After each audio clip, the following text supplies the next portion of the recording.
My name is Leila Mireskandari. I'm a mother of two, a permaculture designer, and the founder of Kids Growing City.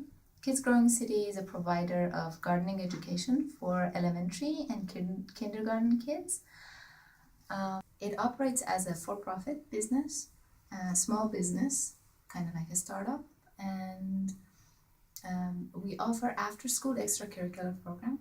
As a mother, I have always felt a gap in the education of my daughters. Unfortunately, urban kids are disconnected from nature, and some of them don't have any idea where the food comes from. So when I started teaching gardening in the schools, the purpose was to start bringing nature into the lives of the students, to get them familiar with the origin of their food, where it comes from, and empower them to know that they can actually grow their own food instead of relying all the time on the supermarkets. So I approached one of my daughter's schools, and then I asked them if I can offer a gardening program, and they were very enthusiastic about it, and they supported me. So we offered the program to the parents. They enrolled. They were very enthusiastic as well, and they liked the program. We ran the program. They liked it, and that's how Kids Growing City started originally. So the way it works is two ways. We do it as an in-school program or as an after-school program. When it's an in-school program, we work with teachers in the school with the support of the principal, and we run the curricula that we have developed for that age group with the school teachers. And if it's an after school, and the school actually pays for the program, so the school council pays for the program.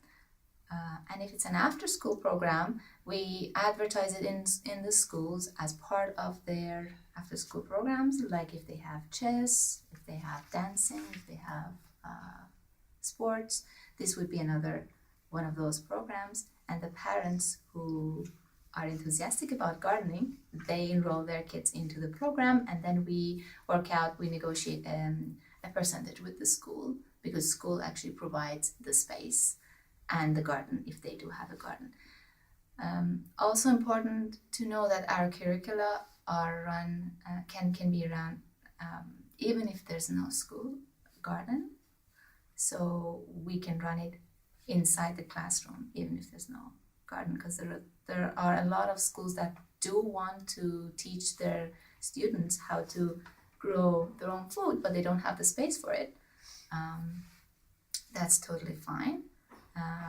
We can run the programs and the kids can take it home. We do it in smaller versions, in smaller pots, and they can take it home, and then we teach them how to take care of it, which would be nice because they also get their parents and their family and their community involved into growing their food.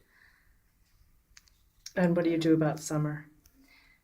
And summer is a good question. Most of the schools, that's one of the first concerns that they have, because during the summertime they're not there. I think there are two aspects to a garden in a school. One is the design. The way you design a garden really can change the amount of maintenance it requires. If you design it in a way that your soil is exposed to the sun all the time, and then the plants are not too close to each other, and you lose a lot of the water. For example, watering becomes a challenge, and then you have to water it 2 or 3 times a day. If there's nobody there, it's hard to manage a garden that needs watering 2 or 3 times a day. But if you design it in a way with companion planting, cover crops, build your soil very well so that it holds onto the moisture, it helps. Not that it doesn't need any maintenance, but the maintenance is going to come down. Another thing is there are some of the schools elementary schools that do have a partnering daycare that run summer camp programs. We can offer summer camp program to the kindergarten students in the daycare, and therefore we will be there as part of the program, and we will take care of the garden with the kids. Even if we're not running a program with the partnering daycare, we can negotiate an arrangement with the partnering daycare. Sometimes they're very enthusiastic about helping out in the garden, so they can help out. So I guess a combination of a good design for the garden as well as getting the community engaged. If there is no partnering daycare, try to bring in the parents and the community, the ones who are going to be sticking around during the summer. There's always ways. It is a challenge, but with a good design and with a good engagement from the community, you can always deal with the summer.